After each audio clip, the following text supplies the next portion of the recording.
Test number one, the apostolic authorship, okay? This test determined the authority that the writings had. If an author or if an apostle wrote it, it spoke with greater authority.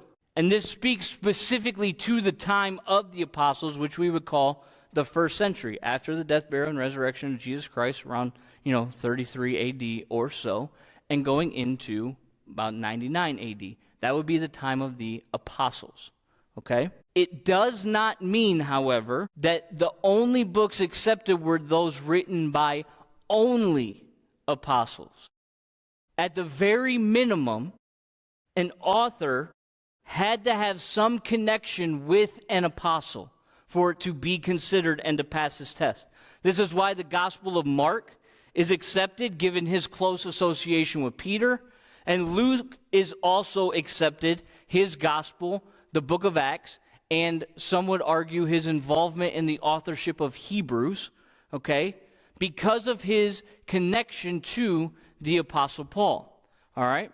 The other books that are written by James and John or Paul obviously are going to pass this test of apostolic authorship.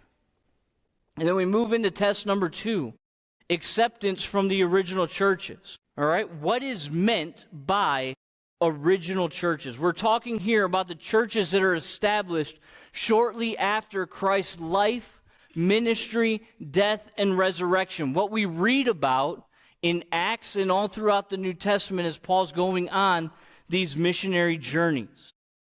Churches that were established during the apostolic age.